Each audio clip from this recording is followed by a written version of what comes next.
The rain fell like broken promises against the pavement, each drop shattering into tiny fragments of regret. I pulled my threadbare coat tighter around my shoulders, cursing the late shift at Rosie's diner and the bus that never came. 3 miles of walking in this downpour had left my uniform soaked through, my cheap sneakers squelching with every step. The streetlights cast hazy yellow halos through the storm, barely illuminating the deserted streets of this part of town, a place where people like me struggled to make ends meet, while the high-rises downtown glittered with wealth and privilege we'd never know. I was so focused on avoiding puddles that I almost missed the small figure huddled beneath the awning of the shuttered convenience store. A child, a boy no older than 5 or 6, stood shivering, his dark hair plastered to his forehead, tears mingling with raindrops on his cheeks. "Hey," I called softly, approaching slowly so as not to frighten him. "Are you okay? Where are your parents?" He looked up at me with enormous dark eyes, his lower lip trembling. "I don't know. I got lost." His voice was barely audible above the drumming of the rain, but I caught the slight accent, something European perhaps. "I'm Emma," I said, crouching down to his level, despite the water seeping through the knees of my uniform. "What's your name?" "Matteo," he whispered, his small shoulders hunched against the cold. "Matteo. That's a nice name. How long have you been out here?" I glanced around, looking for any sign of panicked parents searching for their missing child. "I don't know." His chin quivered. "We were at the restaurant and I wanted to see the fountain, but then people were everywhere and I couldn't find Papa." I checked my watch. Nearly midnight. What restaurant would have a child this young out so late? But who was I to judge? My own childhood hadn't exactly been conventional. "You must be freezing. Let's get you somewhere warm, and we can call the police to help find your father." I offered my hand, expecting hesitation, but he grabbed it immediately, his small fingers ice-cold against my palm. "Papa says never talk to police," he stated with such conviction that I blinked in surprise. "Oh, well, we need to find your dad somehow." I glanced up and down the empty street. My apartment was just 2 blocks away. "How about we go to my place? You can dry off, and we'll figure out how to contact your family." It wasn't until we were walking that I noticed his clothes. Designer jeans, and what appeared to be a cashmere sweater beneath his expensive-looking coat. This kid wasn't from my neighborhood, not even close. My apartment was a 3rd-floor walk-up in a building that had seen better days.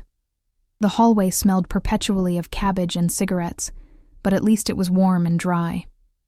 Matteo followed me silently up the stairs, his eyes taking in the peeling wallpaper and flickering overhead light. "It's not much," I said apologetically as I unlocked my door, suddenly self-conscious about the threadbare furniture and water stains on the ceiling. "But it's home." Matteo nodded solemnly. "Thank you for helping me."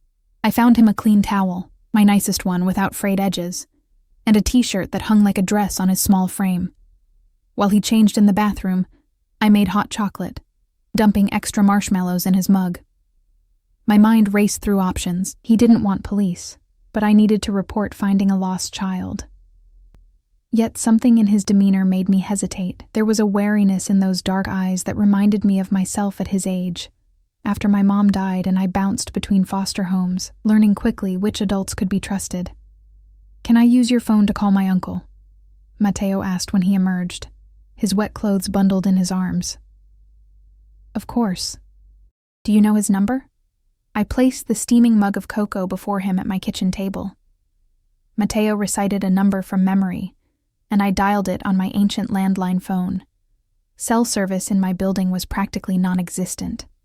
The line rang once, twice, then a deep male voice answered, speaking rapid Italian. Hello," I interrupted. "I don't speak Italian, but I found a boy named Matteo. He's safe with me, and he asked to call this number." There was a pause. Then the voice switched to English, heavily accented but perfectly fluent. "You found Matteo? Where? Is he hurt?" The concern was evident, but there was something else in that voice. A hardness beneath the worry that made the hair on my arms stand up. "He's fine, just wet from the rain. I found him near Lexington and 42nd. He said he got separated from his father at a restaurant. Give him the phone, please." The command was polite, but left no room for argument. I handed the receiver to Matteo, who began speaking rapid Italian, occasionally glancing at me. After a minute, he handed the phone back. My uncle says thank you for helping me. Someone will come to get me soon. I took the phone. Hello? Who will be coming? Should I bring him somewhere instead? A car is already on the way to you. The voice was curt, efficient. What is your address? I hesitated, suddenly aware of how foolish it was to bring a strange child to my home. What if this was some kind of setup? But looking at Matteo's innocent face as he sipped his hot chocolate, marshmallow foam on his upper lip, I pushed the paranoia aside. I gave him my address, and he responded, 20 minutes. Thank you for your kindness, Miss Emma Walsh. Miss Walsh, the family won't forget this. The call ended abruptly. I put the phone down, unsettled by the exchange. Your uncle sounds intense. Matteo nodded matter-of-factly. Uncle Sal gets worried. Papa says he's too serious. And where is your papa now? Matteo's face clouded. He was talking to some men at the restaurant.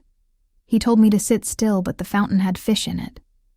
He looked down, ashamed. Papa will be angry I didn't listen. I sat across from him. I'm sure he's just worried about you. Parents get scared when they can't find their children.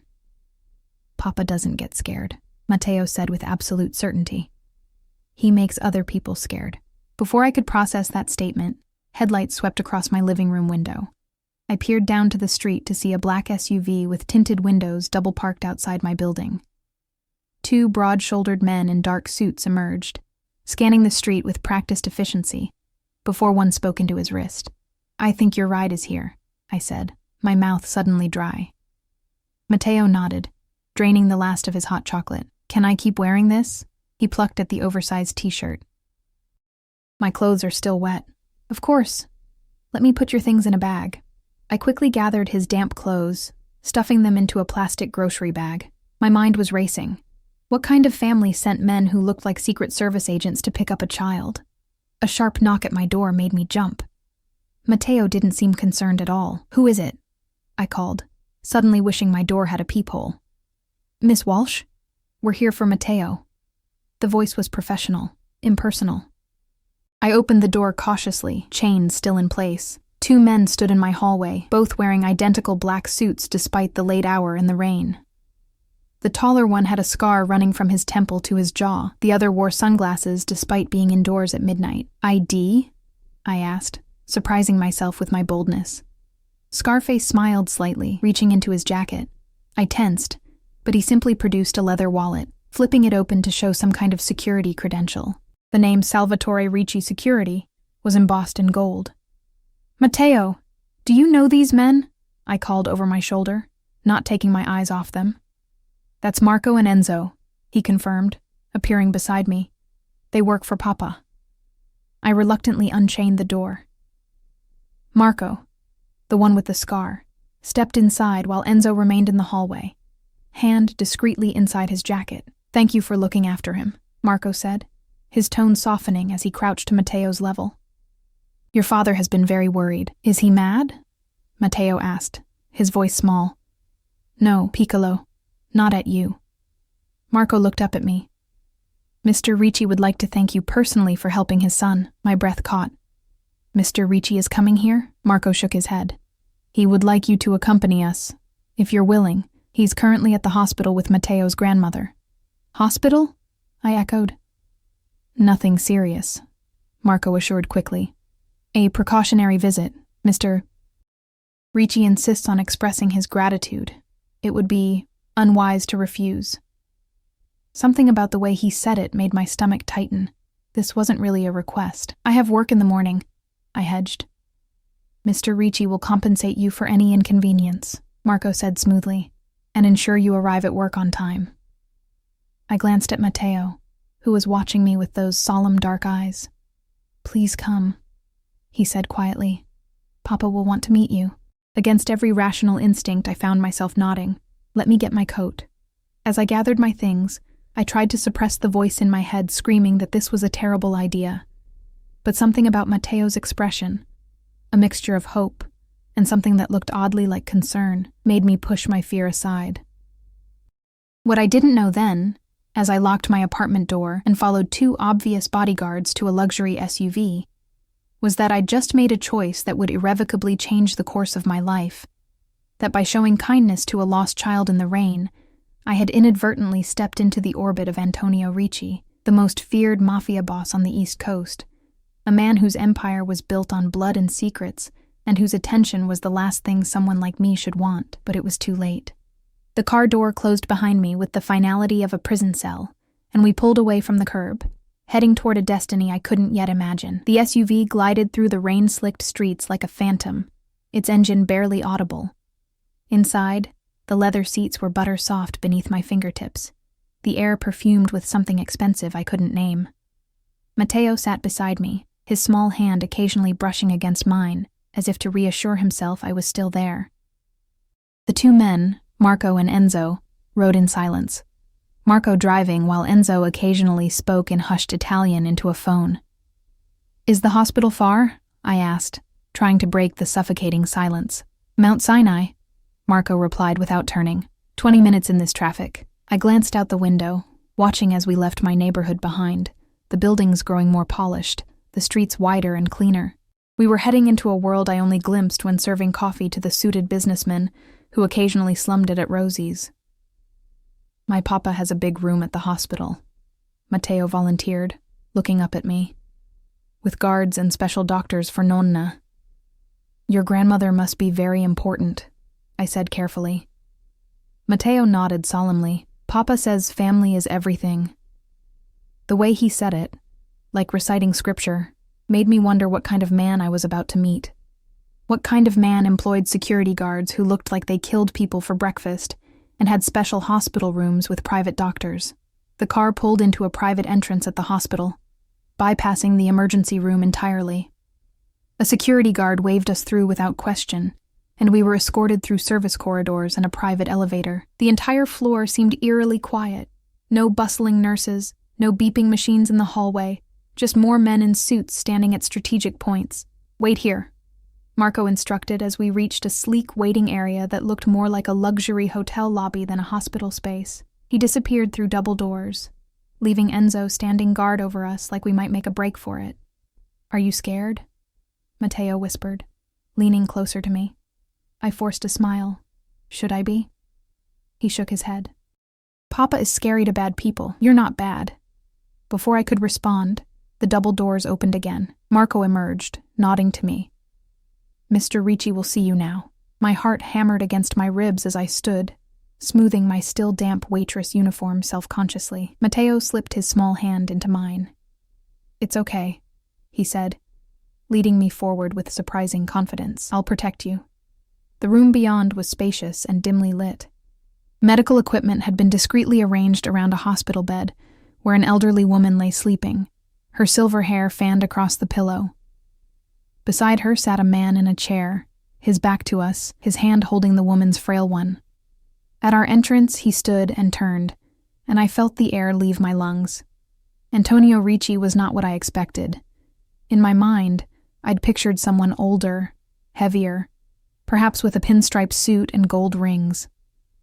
The man before me was tall and lean, perhaps in his late 30s, with sharp cheekbones and eyes so dark they seemed to absorb the light.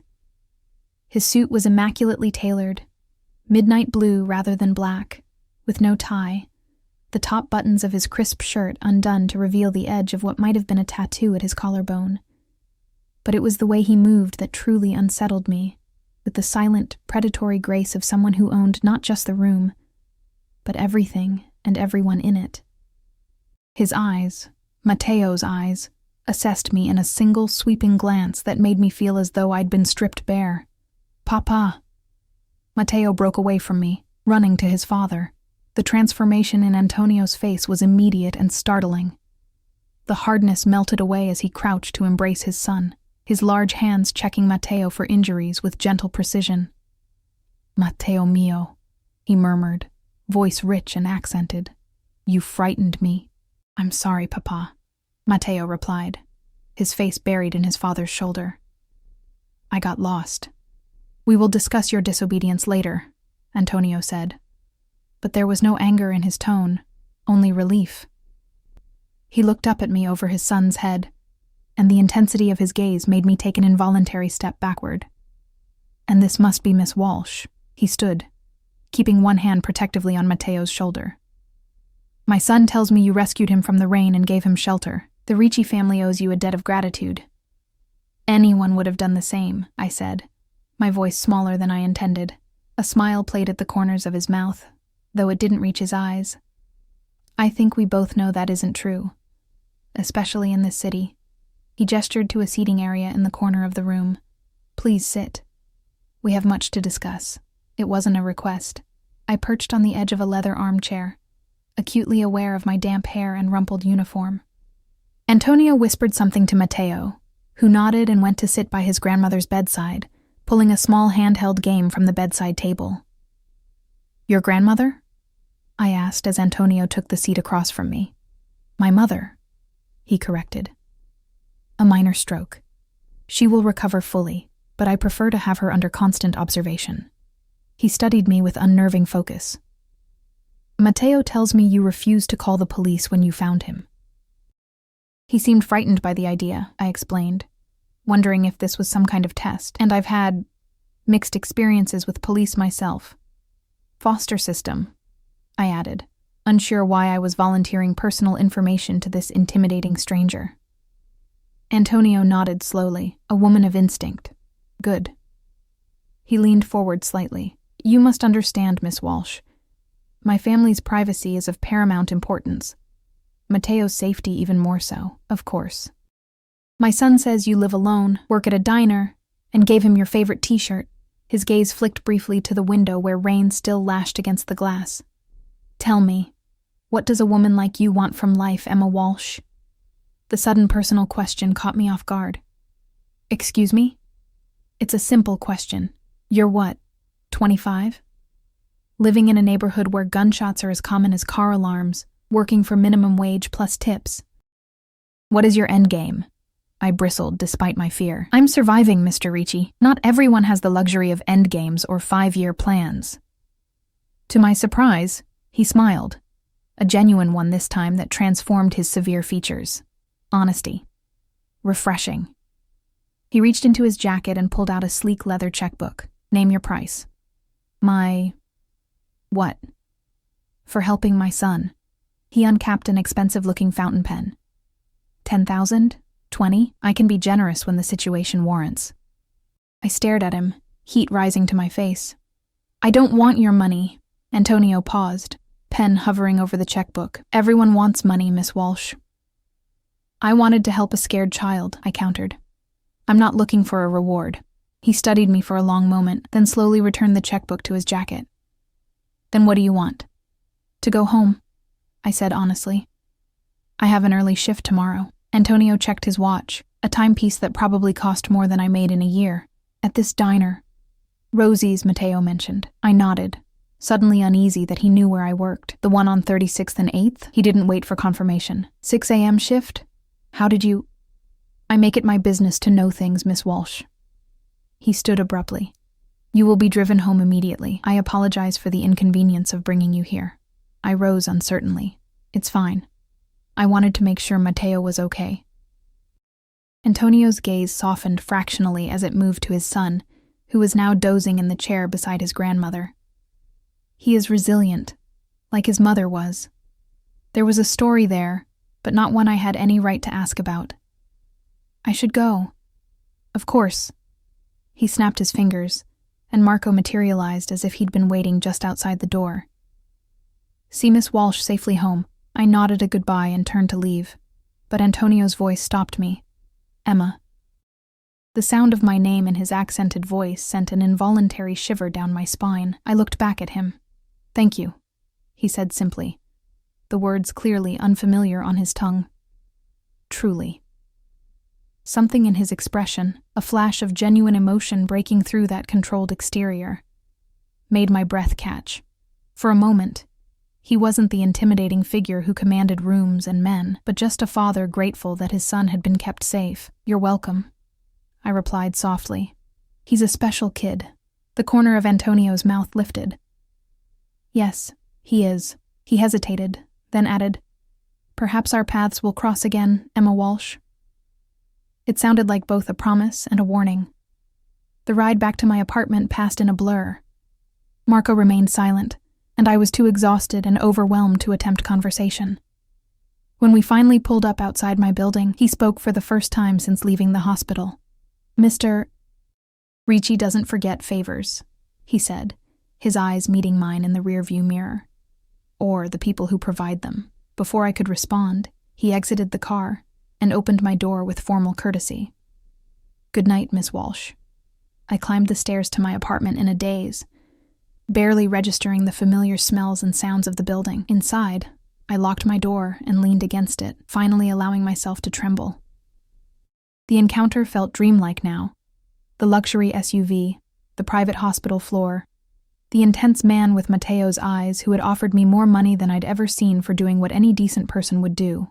On my kitchen table sat Matteo's mug, the remnants of hot chocolate dried at the bottom. Evidence that it hadn't been a dream after all. I should have known it would end there. A strange night. A story to tell someday. But as I finally crawled into bed, exhaustion claiming me, I couldn't shake the feeling that Antonio Ricci's words had been prophetic, that our paths would indeed cross again. I didn't know then how right I was, or how completely my life would unravel in the coming days. Morning came too soon, my alarm shrieking at 4:30 a.m. I dragged myself to the shower, mind still foggy from too little sleep, and strange dreams involving dark eyes and rain-soaked streets. The hot water helped, though my uniform from last night was still damp.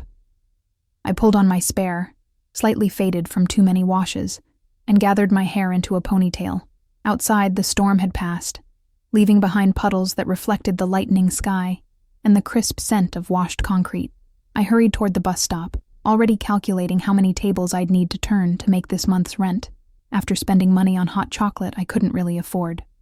I was so lost in thought that I almost missed it.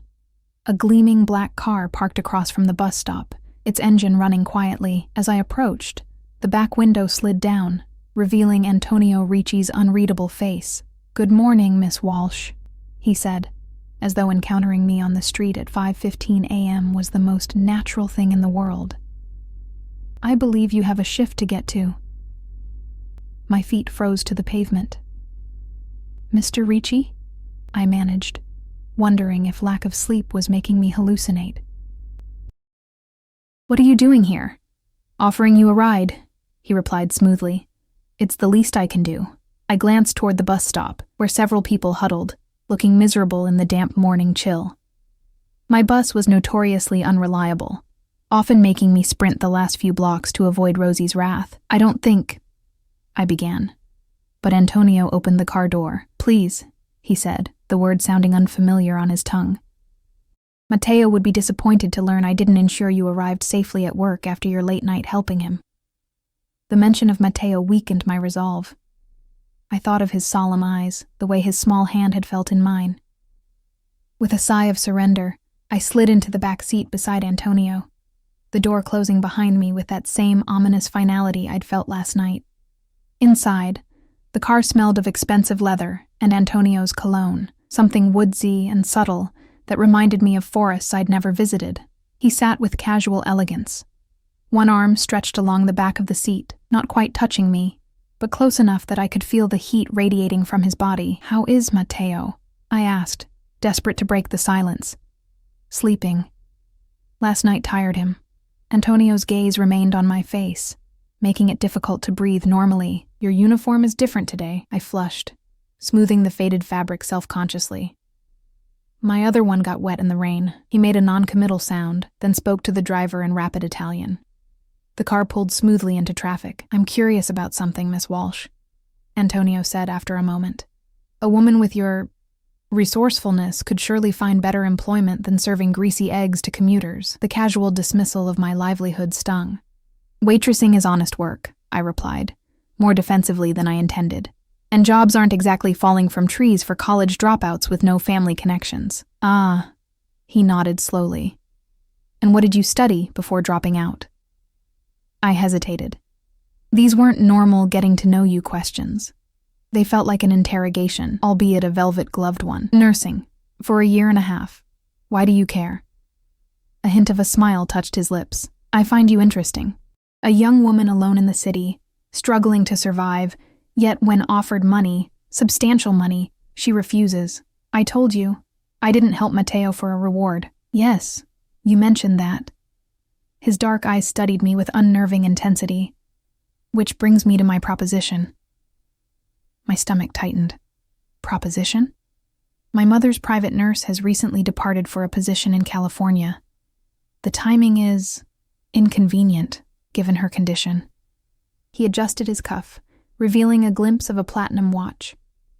I find myself in need of someone trustworthy to assist with her care as she recovers. I blinked in surprise. You're offering me a job? As a nurse? But I never finished my degree.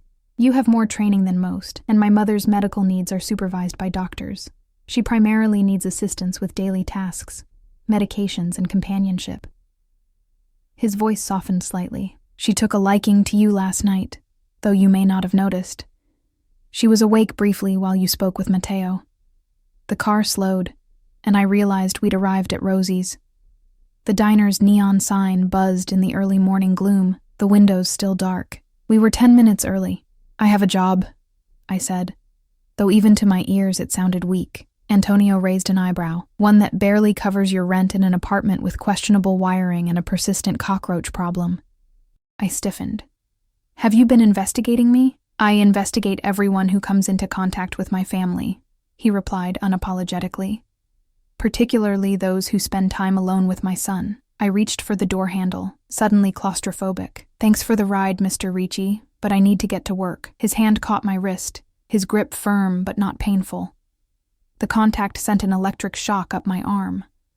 The position pays $15,000 a month, with accommodations in my mother's wing of our home, full benefits, and guaranteed hours for continuing education should you wish to complete your nursing degree. The number hit me like a physical blow. $15,000 a month was more than I made in half a year at Rosie's. It was rent without roommates, debt paid off, maybe even savings. It was a life I couldn't even imagine. Why me? I whispered. You could hire anyone with that salary. Someone with actual credentials. Antonio released my wrist, his fingers trailing briefly across my pulse point. As I said, my mother likes you. Mateo trusts you. These are rare occurrences. He paused, and something in his expression shifted. And I repay my debts, Emma, always. The way he said my name made my skin prickle with awareness. This wasn't just about gratitude or his mother's care. There was something else at play, something I couldn't quite grasp. I need time to think, I managed. He nodded, reaching into his jacket to produce a business card. Thick, creamy stock, with just a phone number embossed in gold. Call this number when you've decided. The offer stands until Friday. He glanced at Rosie's. Now, I believe you have tables to serve. I took the card, my fingers brushing against his. Thank you for the ride. For a moment, I thought I saw something like amusement flicker in his eyes. Until we meet again, Emma Walsh. The workday passed in a haze. I spilled coffee twice, mixed up orders, and nearly set fire to a stack of napkins when I left them too close to the grill. My mind kept circling back to Antonio's offer, to the impossible sum of money, to the way his eyes had held mine as he'd spoken. Earth to Emma, Rosie snapped, her weathered face creased with annoyance. Table 6 has been waiting 10 minutes for their check. What's wrong with you today? Sorry, I mumbled, hurrying to the register. Didn't sleep well. Yeah, well, none of us did, she grumbled. That storm kept half the neighborhood up. Doesn't mean we can sleepwalk through the morning rush. I nodded contritely and delivered the check to table 6, a pair of businessmen who barely glanced up from their phones as I approached. One left $1 tip on a $30 breakfast. Typical. By the time my shift ended at 2, my feet were throbbing and my mind was made up. Antonio's offer was tempting, ridiculously so, but I'd learned the hard way that things that seemed too good to be true usually were. Whatever game he was playing, I wanted no part of it. I stepped out of Rosie's into the afternoon sunlight, untying my apron and stuffing it into my bag. The same black car from this morning idled across the street. My heart stuttered. The window rolled down, but it wasn't Antonio inside. It was Marco, his scarred face impassive. Miss Walsh, he called. Mr. Ricci requests your presence. I haven't decided about the job yet, I replied, remaining on the sidewalk. This isn't about the job, Marco said. It's about Matteo. He's asking for you. My resistance crumbled at the mention of the boy. Is he okay? He's fine, but insistent. Children's whims. Marco shrugged. Mr. Ricci thought perhaps you might join them for a late lunch. I hesitated, torn between suspicion and curiosity. And if I say no? Marco's expression didn't change, but something in his eyes hardened. Mr. Ricci isn't accustomed to hearing that word, Miss Walsh. A chill ran down my spine. It wasn't a threat. Not exactly. But the implication was clear. I thought about making a scene, about walking away, about calling out to the people passing by. But what would I say? Help, a mafia boss wants to buy me lunch? Because that's what he was. I'd spent my break researching Antonio Ricci on my ancient smartphone, finding only vague references to a business empire spanning real estate, imports, and private security. The articles danced around his reputation, never stating outright what everyone seemed to know, that the Ricci name was whispered with fear in certain circles, that private security meant something far more sinister. And yet, he was also Matteo's father, a man who had held his mother's hand at her hospital bedside and spoken of family like it was sacred. Fine, I said finally. Just lunch. The restaurant was in Midtown, discreet and elegant, the kind of place with no prices on the menu, because if you had to ask, you couldn't afford it. Antonio and Matteo waited at a corner table, partially screened by a lush arrangement of flowers. Matteo's face lit up when he saw me. "Emma!" he exclaimed, jumping up from his chair. "You came!" I couldn't help smiling at his enthusiasm. "Hi, buddy. How are you feeling today?" "Good. Papa let me sleep late and have gelato for breakfast." He glanced guiltily at his father. I wasn't supposed to tell about the gelato. Antonio's mouth quirked. Some secrets are harder to keep than others. He stood as I approached, that old-world courtesy at odds with the danger that seemed to radiate from him. "Thank you for joining us, Emma. Please sit." The meal passed in a surreal blur. Matteo chatted happily about his grandmother's improved condition, his school in Italy where they'd soon return, and a dozen other topics that bounced from his active mind. Antonio watched him with quiet pride, occasionally steering the conversation when Matteo veered too close to subjects that made his father's expression tighten imperceptibly. Throughout it all, I felt Antonio's gaze returning to me, assessing, calculating. Whenever our eyes met, I felt that same electric awareness I'd experienced in the car. It was unsettling how much I didn't hate it. As dessert arrived, a delicate confection that probably cost more than I made in an hour, Antonio's phone buzzed. He checked it, his expression darkening. "Excuse me," he said, standing. "A matter requires my attention. Matteo, entertain Miss Walsh for a moment." He stepped away from the table, moving toward the restaurant entrance where Marco waited. They spoke in hushed tones, Antonio's posture rigid with what looked like anger. "Papa's business is always calling." Matteo sighed, poking at his dessert. "Even in Italy. Do you miss Italy?" I asked, trying to distract him from his father's tense conversation. He nodded. "Our house there has horses and a pool. And the ocean is so blue." His expression grew wistful. "But Papa says we have to stay in America for now, because of business." Antonio returned before I could probe further, his face composed once more into unreadable lines. "Matteo, it's time to go. Your grandmother is asking for you." Matteo sighed dramatically, but stood obediently. Antonio turned to me. "I apologize for cutting this short. My car will take you wherever you wish to go." "That's not necessary," I began, but he waved away my protest. "I insist." His eyes held mine. "Have you considered my offer?" The question caught me off guard. I'm still thinking about it." He nodded, unsurprised. "Of course. But don't think too long, Emma. Opportunities like this are rare." As we exited the restaurant, I noticed more security had materialized. 3 men in suits forming a loose perimeter around us. Antonio kept Matteo close, one hand always on his son's shoulder. Outside, 2 black SUVs waited. "Will I see you again?" Matteo asked me, his dark eyes, so like his father's, wide with hope. I crouched to his level. Maybe.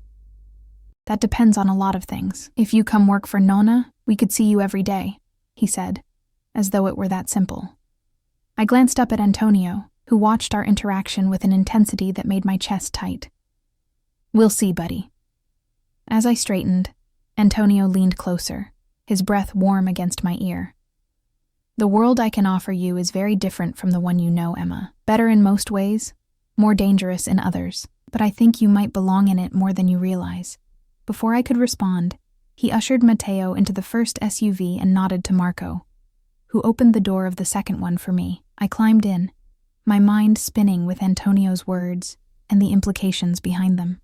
What I didn't know then was that Antonio Ricci never made offers without calculating all possible outcomes, that every move in his world was strategic, deliberate, and that the decision I was agonizing over had, in his mind, already been made. 2 days passed in a fog of indecision. I went through the motions at Rosie's, pouring coffee and taking orders while my mind replayed every interaction with Antonio and Matteo. The business card he'd given me burned a hole in my pocket, the embossed numbers seeming to pulse with possibility each time my fingers brushed against it. On the third morning, I arrived at work to find Rosie in an unusual state of agitation, pacing behind the counter with her phone pressed to her ear. "What do you mean you can't tell me who?" she barked. "It's my damn diner." She noticed me hovering by the staff entrance and waved me over frantically. "Emma, do you know anything about this?" "About what?" I asked, tying my apron with practiced movements. "Some hotshot lawyer called this morning. Says the diner's been bought out. New ownership effective immediately." Her weathered face was flushed with anger. 20 years I've run this place, and now some faceless corporation swoops in and buys the building right out from under me. My blood ran cold. Did they say who bought it? Some investment firm. Ricci Holdings or something. She narrowed her eyes at my expression. "Why? You know something about this?" I shook my head quickly, perhaps too quickly. "No, of course not. I'm just surprised." Rosie wasn't convinced. "Well, the new owner's representative is coming in today to discuss the transition, whatever that means." She shoved a coffee pot into my hands. "Meanwhile, we've still got customers to serve." The morning rush came and went, but I couldn't shake the feeling of impending doom. It couldn't be a coincidence. Ricci Holdings. The timing was too perfect, the message too clear.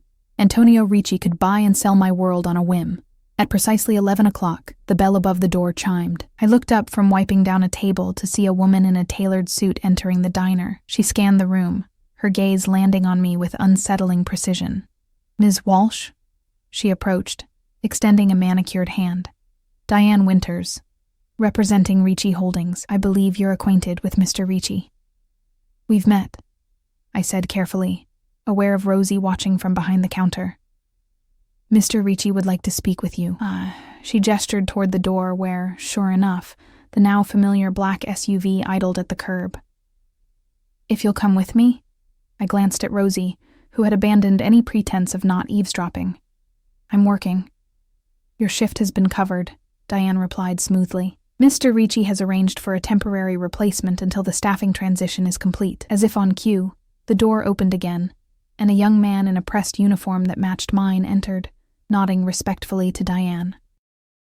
"This is bullshit," Rosie sputtered, storming over. "You can't just waltz in here and—" Diane turned to her with practiced calm. "Ms. Rosario, I believe you'll find the terms of the buyout quite generous. The paperwork is ready for your review. If you'll step into your office." I watched in stunned disbelief as Rosie, fierce, uncompromising Rosie, who once chased a would-be robber out with nothing but a spatula, allowed herself to be led toward the back office, her resistance melting at whatever figure Diane had quietly mentioned. "Ms. Walsh?" Diane prompted, gesturing again to the door. In a daze, I untied my apron and followed her outside. Marco held the SUV door open, his face impassive as ever.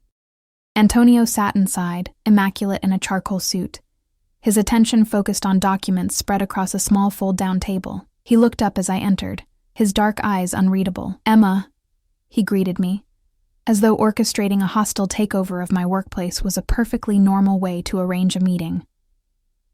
Thank you for joining me. The door closed behind me, and the vehicle pulled smoothly into traffic. I clenched my fists in my lap, anger finally breaking through my shock. What do you think you're doing? I demanded. Buying rosies? Sending in your people? What is this? Some kind of power play? Antonio gathered his documents unhurriedly, sliding them into a leather portfolio. A business opportunity. The building has been undervalued for years.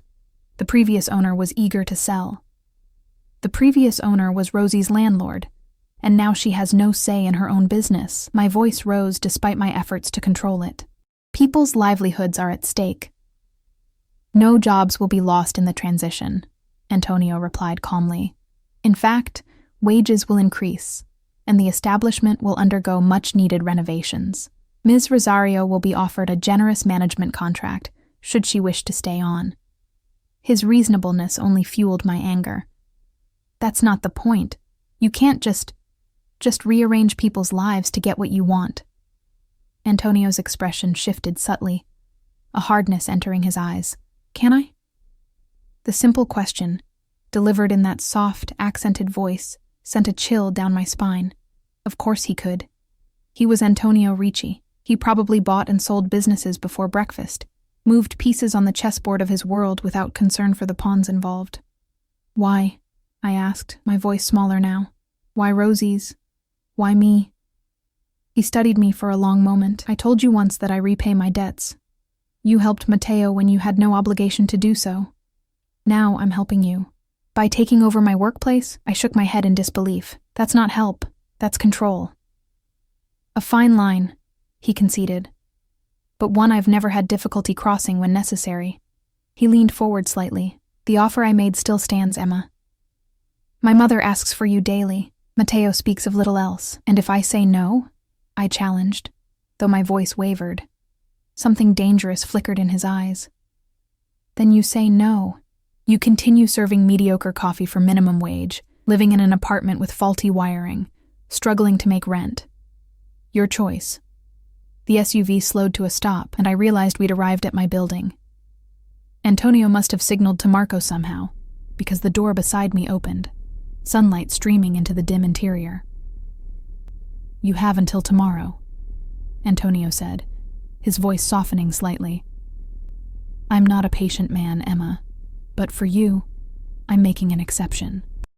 I stepped out onto the sidewalk on shaky legs. What happens to Rosie's if I say yes? Antonio's mouth curved in the ghost of a smile. It becomes a better version of itself. As for Ms. Rosario, she'll find her golden years much more comfortable than she anticipated. The door closed before I could respond, the SUV pulling away and leaving me standing alone, more confused and conflicted than ever. Upstairs, my apartment felt smaller and shabbier than usual, the water stains on the ceiling more pronounced, the hum of the ancient refrigerator more grating. I paced the cramped space, Antonio's words echoing in my head. The world I can offer you is very different from the one you know. Was I really considering this, stepping into the orbit of a man who bought businesses on a whim, who commanded an army of suits and cars, who spoke of debts and obligations like they were sacred texts, a man who, if my internet searches were anything to go by, operated in shadows so deep the law couldn't penetrate them? My phone rang, startling me. Unknown caller. I answered warily. Emma? A small voice came through the line. It's Mateo. My tension eased slightly. Hey, buddy. How did you get my number? Papa has everyone's number, he replied matter-of-factly. Nona is asking for you. She says the other nurses are too rough when they help her walk. I sank onto my sagging couch. Mateo, I don't know if I can... Please? He interrupted, his voice small. Papa is always busy with work, and I get lonely. If you came to live with us, we could watch movies, and you could read me stories like you did that night. My heart twisted. It's not that simple, Mateo. Why not? Don't you like us? The hurt in his voice was palpable. Of course I like you, I assured him quickly. It's just complicated adult stuff. Papa says that too. Mateo sighed with the exasperation of a child used to being excluded from important conversations. He says I'll understand when I'm older. Your father is right about that, I said, smiling despite myself. There was a muffled conversation on the other end. Then Mateo's voice returned. I have to go. Papa says it's time for my piano lesson. He hesitated. Will you at least think about it, please? I'll think about it, I promised, knowing I'd done little else for days. Okay. Bye, Emma. The line went dead. I stared at my phone, conflicted emotions churning inside me. The apartment felt emptier somehow, the silence more oppressive after Mateo's voice. My gaze fell on the business card Antonio had given me, still sitting on my coffee table. Before I could overthink it, I dialed the number. It rang once before a professional female voice answered. Mr. Ricci's office. This is Emma Walsh, I said, my voice steadier than I felt. I'd like to speak with Mr. Ricci. One moment, Ms. Walsh. There was no hold music, just silence. Then, Mr. Ricci will see you tonight. A car will arrive at 7. See me? I just wanted to talk. 7 o'clock, Ms. Walsh. Formal attire is requested. The line disconnected. Formal attire? I looked down at my limited wardrobe. Jeans, t-shirts, and work uniforms hanging in my cramped closet. The nicest thing I owned was a simple black dress I'd worn to a former foster mother's funeral 3 years ago. 7 o'clock found me standing nervously on the curb, wearing the black dress that was a touch too tight now. My hair swept up in what I hoped was an elegant twist. The dress was plain, but I'd splurged on red lipstick from the drugstore, a flash of defiance against whatever game Antonio was playing. The car that arrived wasn't the usual SUV, but a sleek silver Bentley, Marco emerging to open the door with a respectful nod. Where are we going? I asked as we pulled away from my building. Mr. Ricci is hosting a charity event at the Metropolitan, Marco replied. He requested your presence. My stomach dropped. The Metropolitan was one of the most exclusive venues in the city, a place I'd only glimpsed from the outside. I'm not dressed for a charity event. Marco's eyes met mine briefly in the rearview mirror. Mr. Ricci has arranged everything. What does that mean? I demanded. But Marco had returned to his usual stoic silence. We pulled up to a side entrance of the Metropolitan, where a woman waited with a garment bag draped over her arm. She introduced herself as Antonio's personal stylist and whisked me into a private room that looked like a luxury boutique, complete with champagne and an array of dresses that made me gasp. Mr. Ricci suggested this one, she said, unzipping the bag to reveal a midnight blue gown that shimmered under the lights. But he said the final choice was yours. I stared at the dress, then at the collection surrounding me. This is insane. I can't accept. Mr. Ricci was quite clear, she interrupted smoothly. He said to tell you this isn't a gift. It's a uniform. For tonight's role. And what role is that exactly? I asked, fingering the delicate fabric of the blue dress despite myself. She smiled enigmatically. That's between you and Mr. Ricci. An hour later, I hardly recognized the woman in the mirror. The blue dress fit as though it had been made for me, hugging my curves before flowing gracefully to the floor.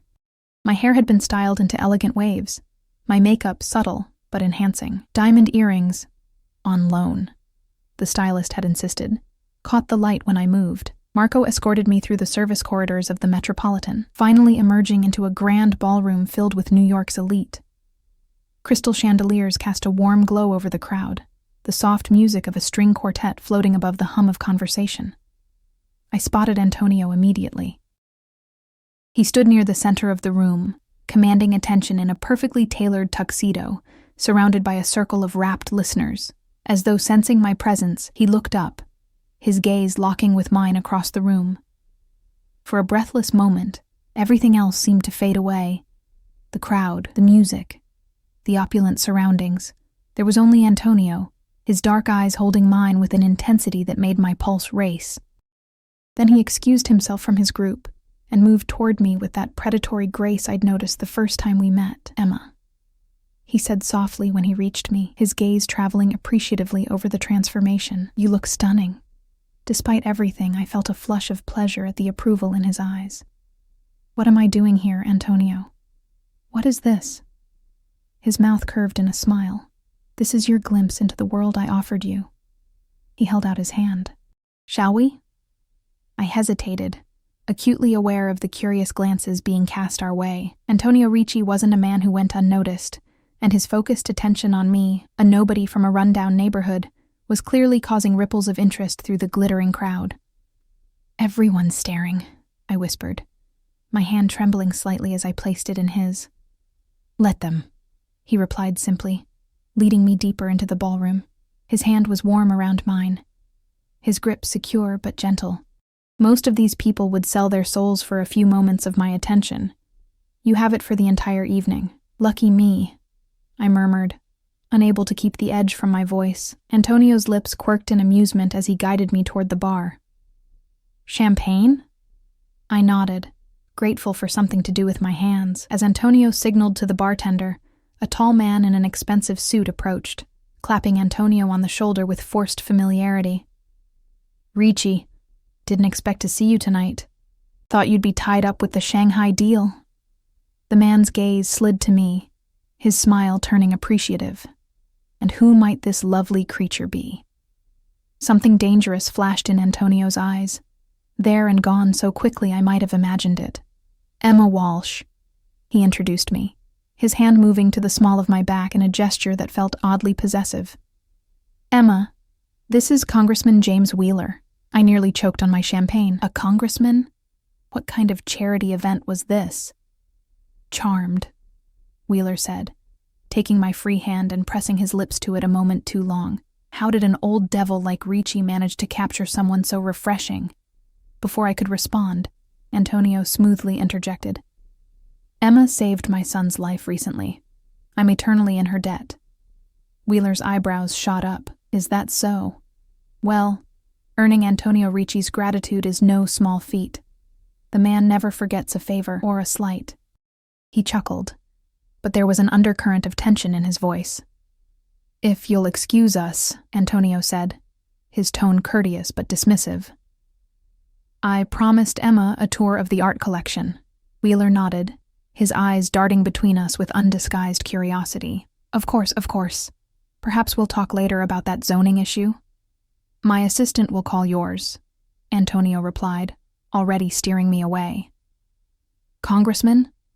I hissed once we were out of earshot. "What kind of business are you really in?" Antonio's hand remained at the small of my back, a warm, steady pressure guiding me through the crowd. The legitimate kind, primarily. Real estate, imports, private security. Politicians are useful for zoning laws, tax incentives, bureaucratic necessities. And the illegitimate kind? I dared to ask. His dark eyes met mine, unreadable. "Is that really what you want to discuss tonight, Emma? The details of businesses that don't concern you? Don't they? You're asking me to come work for you, live in your home. I think I have a right to know what I'd be getting involved with." We had reached a quieter corner of the ballroom, partially secluded behind a massive floral arrangement. Antonio turned to face me fully, his expression serious. "You would be working for my mother, living in her private wing. My businesses would not touch you." He paused, then added quietly, "Unless you wanted them to." The implication in his words, the intensity of his gaze, made my breath catch. "I don't understand why you're doing all this. The job offer, buying Rosie's, this..." I gestured to my borrowed finery. "What do you want from me, Antonio?" For a long moment, he simply studied me, as if weighing how much truth to share. "When Matteo was born," he finally said, "his mother died in childbirth. A rare complication, nothing the doctors could have prevented. Since then, he's been surrounded by nannies, security, tutors, people paid to care for him. Until you." I frowned, confused. "What do you mean? You found a lost, frightened child in the rain, and your only thought was to protect him. Not because it was your job, not because of who his father is, but simply because it was the right thing to do." Antonio's voice had softened, a vulnerability creeping in that I hadn't heard before. "Do you know how rare that is in my world, Emma? Genuine kindness without agenda?" I swallowed hard, moved despite myself by the raw honesty in his expression. "So this is all because I helped Matteo?" "It began that way," he acknowledged. "A debt to be repaid, but then I met you. Stubborn, principled, refusing my money." A ghost of a smile touched his lips. "You intrigued me. So I'm what? A curiosity? A novelty in your world of yes-men and politicians?" I tried to keep my voice steady, ignoring the flutter in my stomach at his words. You're a breath of fresh air, he corrected, stepping closer.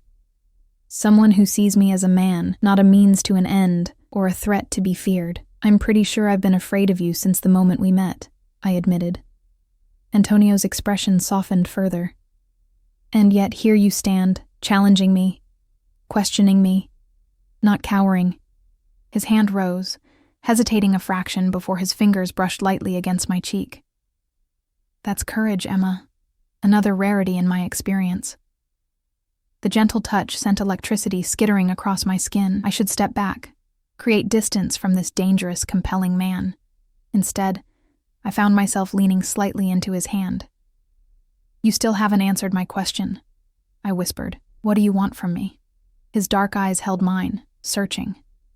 Everything you're willing to give. Before I could process the implications of that statement, the string quartet shifted to a new piece, a haunting melody that seemed to wrap around us.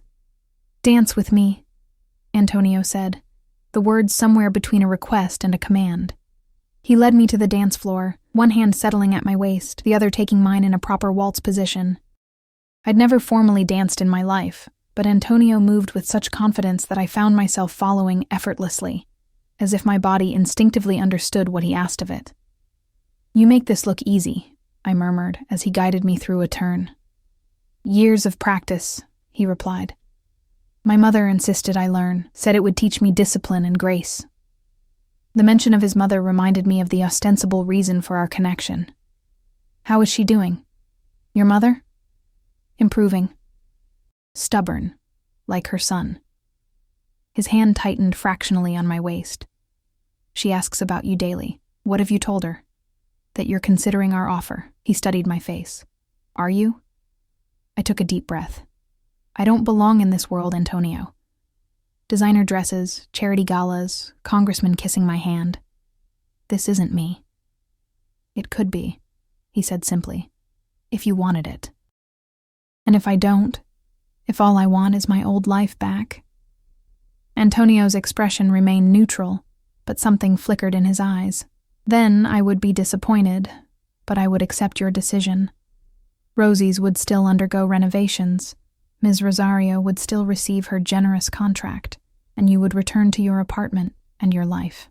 Just like that? No consequences? I searched his face for signs of deception. No consequences, he confirmed. But no further opportunities either. My world doesn't offer second chances, Emma. The music drew to a close, but Antonio didn't release me. Instead, he guided me toward a set of glass doors that led to a balcony overlooking the city. Outside, the night air was crisp, the lights of Manhattan creating a glittering panorama below us. Beautiful, isn't it? Antonio said, coming to stand beside me at the stone balustrade. Yes, I admitted, drawing the borrowed shawl tighter around my shoulders against the chill. Antonio shrugged out of his tuxedo jacket and draped it over my shoulders before I could protest.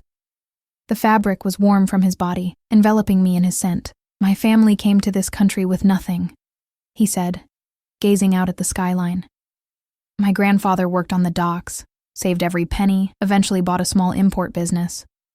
My father expanded it, added real estate, security. He paused. And other ventures. I remained silent, sensing he rarely shared these details. By the time I was born, the Ricci name meant something in certain circles.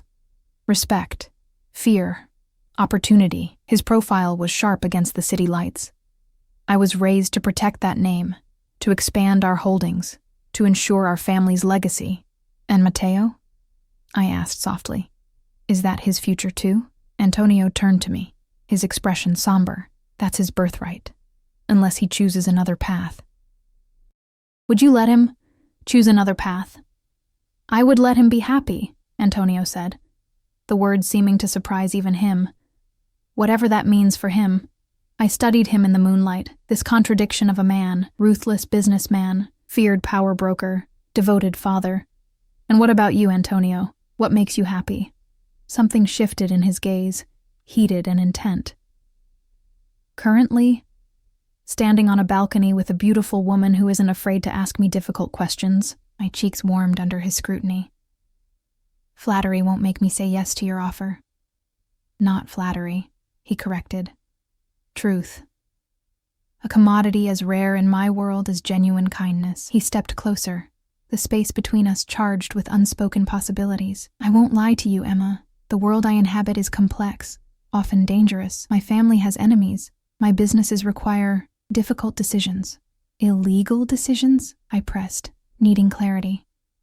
Antonio's mouth curved in a rueful smile. Let's say there are gray areas in any successful enterprise. But my son's future, my mother's legacy, those I protect at all costs, within the bounds of the law, or outside them if necessary. His honesty was disarming. No pretense, no denial. Just the simple truth of who he was.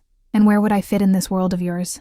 I asked, my voice barely audible above the distant city sounds. As your mother's nurse? Matteo's friend? Another employee in your empire? Antonio's hand rose to my face, his thumb tracing the curve of my cheek with exquisite gentleness. You would be under my protection, part of my family's inner circle. What that becomes beyond that, his gaze dropped briefly to my lips, would depend on us both. My heart thundered in my chest. Antonio, you asked what I want from you, he murmured, leaning closer. The truth is, I'm not entirely sure myself. I only know that since you entered our lives, something has changed. Matteo smiles more. My mother has found new determination in her recovery, and He hesitated, an unusual uncertainty crossing his features. I find myself thinking of you when I should be focused on business. His admission, so human in its vulnerability, cracked something inside me. This powerful, dangerous man was standing before me, confessing that I had affected him, disrupted his carefully ordered world. I'm just a waitress from a bad neighborhood, I whispered. I have nothing to offer someone like you. You have everything to offer, he countered. Honesty, compassion, courage, the qualities my world too often lacks. His hand slipped to the nape of my neck, sending shivers down my spine. Say yes, Emma. Come into my world, not just for my mother or Matteo, but for yourself, for what might be possible between us. In that moment, poised on the edge of a decision that would irrevocably change my life, I thought of my cramped apartment, my dead-end job, the lonely existence I'd carved out for myself. Then, I thought of Matteo's trusting eyes, Antonio's mother waiting for a nurse who would treat her gently, and this complex, impossible man before me, offering me not just luxury but belonging. Yes, I breathed, the word escaping before I could reconsider. Yes, I'll come. Relief and something darker, more possessive, flashed in Antonio's eyes. He closed the final distance between us, his lips finding mine in a kiss that started gentle, but quickly blazed into something hungrier, more demanding. I responded with equal fervor, my hands sliding up his chest to curl around his shoulders. When we finally broke apart, both breathing heavily, Antonio rested his forehead against mine. You won't regret this decision, Emma. I'll make sure of it. Looking into his eyes, I believed him. Whatever darkness shadowed his world, whatever dangers lurked at its edges, I would face them with the same courage that had led me to help a lost boy in the rain. And perhaps, in this new life, I would find not just security and purpose, but something I'd never dared hope for, love, in all its complicated, frightening, exhilarating glory. Antonio's arm circled my waist, drawing me against his side as we turned to face the glittering city. His city, now partly mine. The future stretched before us, uncertain but full of possibility. Come, he said softly. Let's go home. Matteo will be waiting. Home. The word had never held much meaning for me before. But as Antonio led me back inside, his hand warm and secure in mine, I realized that perhaps I'd finally found what I'd been searching for all along. Not in a place, but in the unlikely family that had claimed me as their own.